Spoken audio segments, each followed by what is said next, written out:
जनता connect देख रहे हैं आप और ये माघ मेला है। माघ मेले का जो इतिहास रहा है, चाहे आप पुराणों को उठा के देख लीजिए या फिर ग्रंथों को, आपको कहीं ना कहीं माघ मेले का जिक्र जरूर मिलेगा। और खास करके जब आप उत्तर प्रदेश में हो तो उत्तर प्रदेश में ऐसा कोई भी व्यक्ति नहीं है जो इस माघ मेले की पावनता से परिचित ना हो। लेकिन माघ मेला क्यों लगता है, क्या कुछ असल कहानी है इसके पीछे, और क्या कुछ महत्व है जब लोग यहाँ पर आते हैं तो उनको क्या वरदान मिलता है उनके जीवन को लेकर, और किस तरीके से कुछ समय के बाद उनको मोक्ष की प्राप्ति होती है। आज इसी पावन कहानी को, और कहानी ही नहीं बल्कि महत्व को, जो आपके जीवन में भी है, हमारे जीवन में भी है, और जो लोग यहाँ आते हैं उनकी आस्था से जुड़ा हुआ है, इसी को लेकर आज हमारे साथ बात करने के लिए मौजूद हैं प्रभु जी वेणु विजय दास जी, जो कि इस्कॉन टेम्पल से जुड़े हुए हैं। आज हम उनसे जानेंगे कि क्या कुछ है माघ मेले को लेकर पुराणों में। प्रभु जी, हमें बताइए किस तरीके से माघ मेले का आयोजन होता है और क्या कुछ रहा है प्राचीन काल से अभी तक का माघ मेले का सफर। जी जी, हरे कृष्णा। माघ मेला एक पुरातन मेला है। इसकी प्राचीन इतिहास है कि जब समुद्र मंथन हुई थी तो उस समय जब अमृत कलश निकला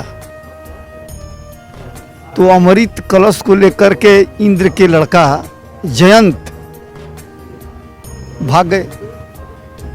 भागने के बाद ये 4 जगह ये कलश, ये अमृत छलका।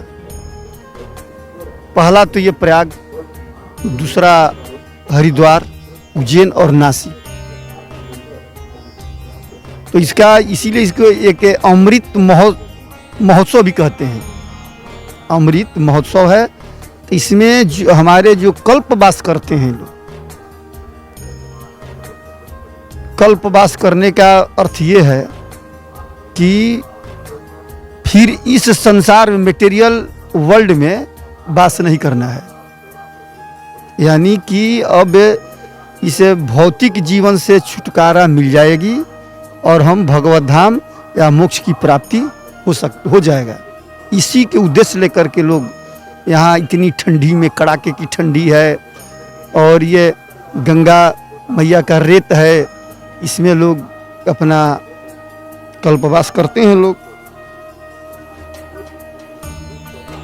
कि हमारा फिर आने वाला जो जीवन है ये मनुष्य या किसी भी जीवन प्राप्त न हो, यही उद्देश्य है। यानी कि इस भौतिक लोक में, इस मृत्यु लोक में अपना जो समय हम मिला हुआ है, हमें प्रभु की इच्छा से वो हम यहाँ पर काटें और फिर यहाँ से जब हमारी आत्मा इस शरीर को छोड़ के निकले तो सीधा मोक्ष द्वार चली जाए। फिर और आगे फिर आगे यह है कि इसका विशेष महत्व है कि यहाँ लोग आते हैं इस तीर्थ में, तो बहुत लोग यहाँ अन्नदान, यानी साधु संत जो भी आगंतुक हैं उनको खिलाने के लिए आते हैं। अन्न का भी बहुत इस तीर्थ में बहुत महत्व है, क्योंकि जो भी यहाँ अतिथि आते हैं उनका कोई तिथि नहीं है, तो उनके लिए प्रसाद खिलाना, उनको रहने की व्यवस्था करना, जो हम लोग अभी किए हैं अपने इस्कॉन में, तो ऐसे भी करते। ये भी एक पुण्य का प्राप्ति है। प्रभु जी, माघ मेला ही क्यों कहते? माघ मेला ये हमारा, इसका ये पद्म पुराण में वर्णन है इसका कि जो अमृत कलश टपकी थी उसी के लेकर के जो इस माघ में जो स्नान करता है गंगा जमुना सरस्वती के पवित्र पावन धारा में, वो उसी का महत्व है। इससे जितने भी हमारे पाप कर्म है नष्ट हो जाते हैं, बशर्ते कि जब 1 महीना कंटिन्यू जो कल्पवास करता है। कल्पवास का मतलब है कि यहाँ वास करना, निवास करना, रहना, रात्रि में यहीं रहना, गंगा माई का गोद में शयन करना। गंगा एक्चुअली में हम लोग की माँ है, जो अपने माँ के गोद में शयन करता है तो माँ का प्यारा होता है। तो इसलिए लोग यहाँ आते हैं कल्पवास करने के लिए। और दूसरी ये बात है कि ये यहाँ ये जो धरती है भारद्वाज मुनि का धरती है। यहाँ भगवान श्री रामचंद्र जी अयोध्या जाते समय यहीं पर अक्षय वट के नीचे विश्राम किए थे। और यहाँ से ये वाल्मीकि आश्रम भी कुछ दूरी पर है, और दुर्वासा आश्रम भी है शायद यहाँ से 15 किलोमीटर दूरी पर। ऐसे ऐसे महापुरुषों की ये नगरी रही है। और विशेषकर ये जो गंगा जमुना सरस्वती हैं, 3 नदियों का संगम, तो इसका भी बहुत ही महत्व है। जहाँ 3 नदी मिल गई वो बेड़ी हो जाता है, इसलिए त्रिवेणी कहते हैं इसको, त्रिवेणी कहते हैं। त्रिवेणी में स्नान करके लोग अपने जीवन को एक धन्य मानते हैं। आप समझिए, भारत ही नहीं पूरे विश्व के लोग यहाँ आते हैं, पूरे समस्त विश्व के लोग आकर के त्रिवेणी में स्नान करके अपना पाप नष्ट करते हैं। वैज्ञानिक कारण भी हैं इसके पीछे? वैज्ञानिक कारण है, जैसे कि पिछले साल हम एक पेपर में पढ़े थे, कैलिफोर्निया यूनिवर्सिटी का एक शोध निकला था। पिछले साल बहुत से कोरोना हुआ था, तो ये दिखाया, उसमें लिखा था कि जो 1 महीने रह कर के गंगा जमुना सरस्वती यानी त्रिवेणी में स्नान करता है, उसके पास कोरोना नहीं आता। कोरोना आता ही नहीं।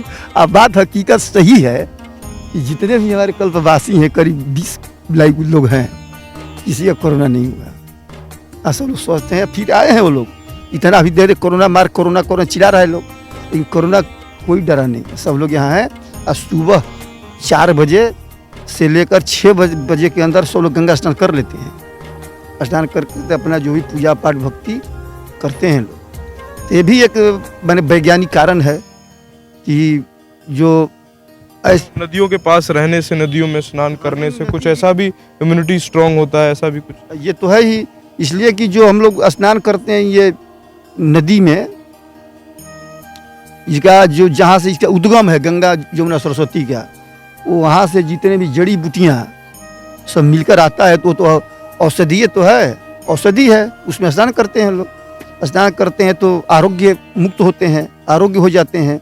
ये भी एक वैज्ञानिक कारण है। यानी कि अध्यात्म के साथ यहाँ पर आपके जो शरीर के लिए शारीरिक एक कारण भी है, जो मध्य ये यहाँ के मेले में आकर लोगों को स्वास्थ्य लाभ भी मिलता है। और क्या कुछ पौराणिक कथाएं हैं जो इससे जुड़ी हुई हैं? जैसे कि आपने राम जी का भी जिक्र किया कि राम जी जब यहाँ से लौट रहे थे तो वट वृक्ष उन्होंने विश्राम किया था। और क्या कुछ पौराणिक महत्व है माघ मेले को लेकर? पौराणिक महत्व तो विशेषकर यही है कि हम यहाँ जो हमारा ये मेला का महत्व है, ये क्या कहते हैं, विशेष ये अमृत कलश, अमृत कलश का ही है, उसी के कारण यहाँ लगता है। और क्या है कि इस महीने में, माघ में विशेष करके जितने भी देवी देवता हैं सभी लोग स्वर्ग से यहाँ जाते हैं। और सब लोग किसी ना किसी रूप में, प्रत्यक्ष अप्रत्यक्ष रूप में यहाँ हैं। भले हम लोग उनको नहीं देख सकते हैं, और उनको जिम्मेवारी है, ये जिम्मेवारी है कि मेला को रक्षा करना। हकीकत में लोग रक्षा करते हैं, और रक्षा करते हैं, और वो लोग भी आकर कल्पवास करते हैं, क्योंकि देवी देवता भी चाहते हैं कि भगवान के धाम जाए, तो लोग भी आकर के यहाँ रहते हैं और अपना देवी देवता के शरीर से ऊपर जाना चाहते हैं, तो भगवत धाम जाना चाहते हैं। तो लोग भी आकर के अपना यहाँ पर कल्पवास में करते हैं, निगरानी भी करते हैं। ये है कि मैंने पौराणिक, मतलब ये सारी जुड़ी हुई है। यानी यहाँ पर ना सिर्फ नदियों का संगम होता है, बल्कि यहाँ पर देवी देवता, प्रभु का और इंसानों का भी एक संगम होता है, जो प्रत्यक्ष रूप से तो नहीं लेकिन अप्रत्यक्ष रूप से जरूर यहाँ पर वो चीजें मौजूद हैं। तो और बड़े बड़े साधु संत भी जाते हैं, जो हरिद्वार, ऋषिकेश या ये हिमालय में गंगोत्री जमुत्री रहते हैं, वो लोग भी आते हैं, लेकिन उन लोग को कोई हम लोग पहचान नहीं पाएंगे। वो गुप्त रूप से रहते हैं, कहीं छिपे होंगे, कहीं एक कुटिया में पड़े होंगे, ऐसे करके यहाँ ऋषि मुनियों का ये संगम भी है। और दूसरा एक और भी है कि जैसे गंगा जमुना सरस्वती, ये हो गया महत्व।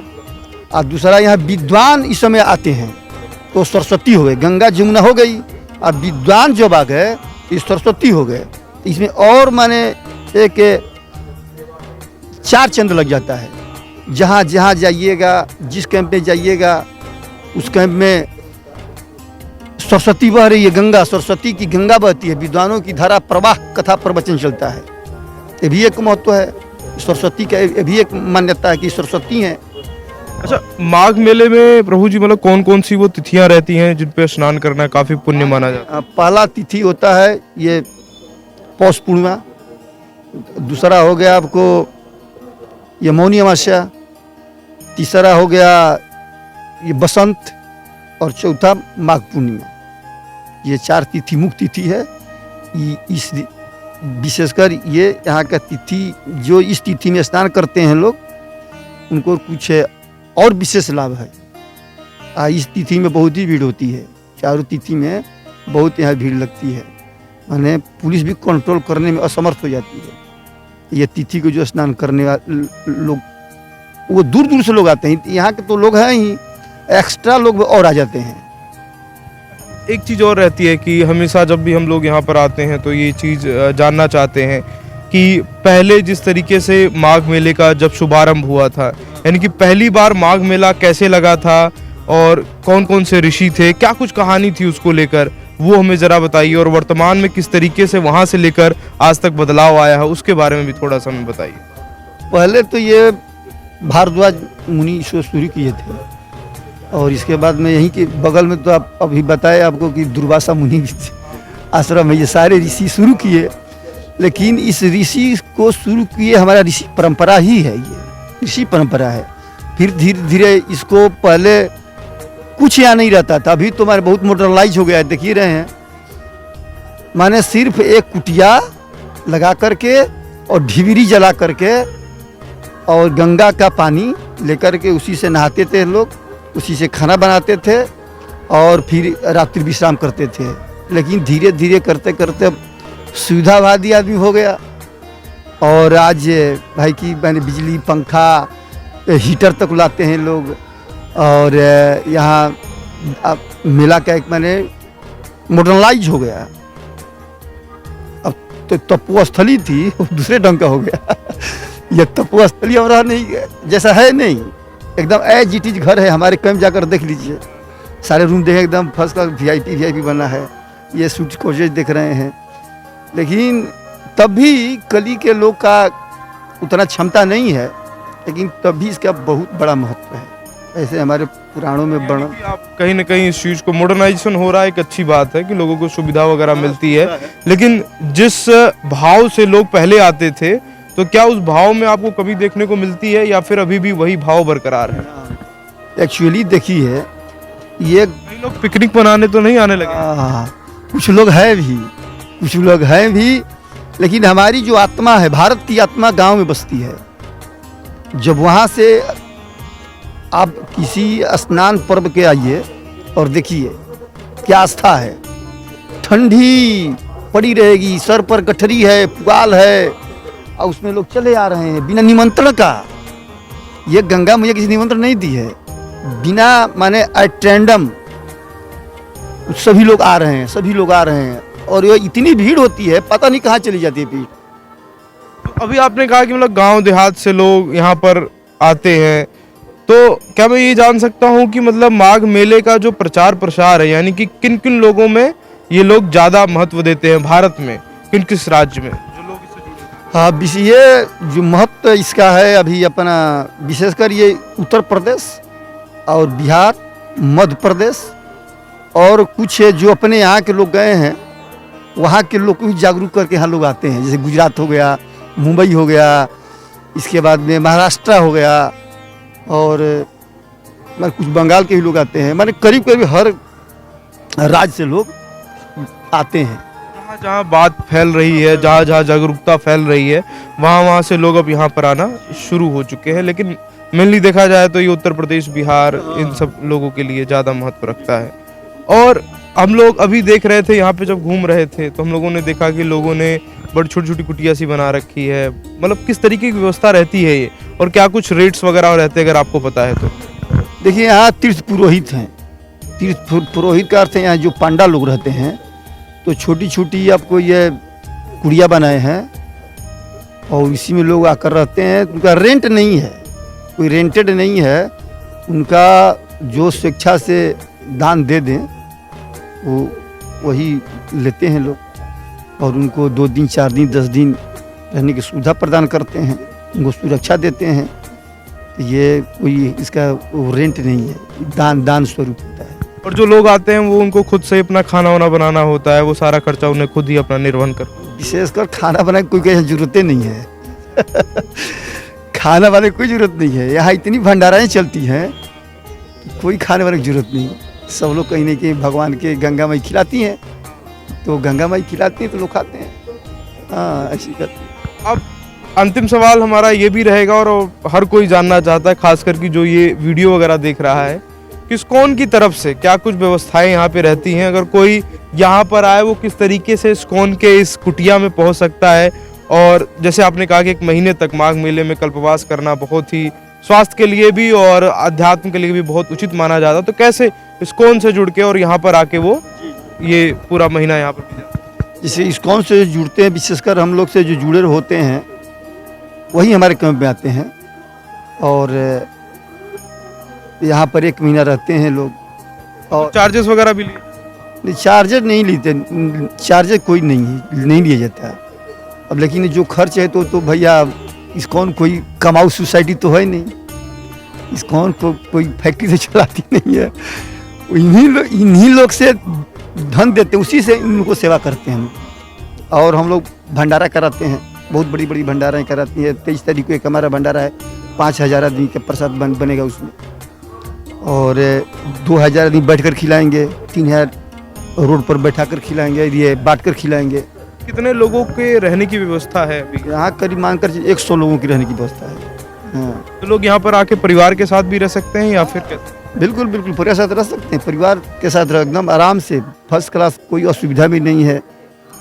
अब परिवार सहित लोग रहते भी हैं, पति पत्नी रहते हैं या कोई और हैं उनके साथ, उनके फैमिली में उनका बेटा आ गया, अन्यत्र और कोई आ भी गए तो साथ में लोग रहते हैं। आपने पति पत्नी की बात की, क्योंकि हमारा जो कल्चर है वो काफ़ी मॉडर्नाइज की तरफ बढ़ता जा रहा है, खास करके हम लोग विदेशी संस्कृति से काफ़ी प्रभावित रहते हैं।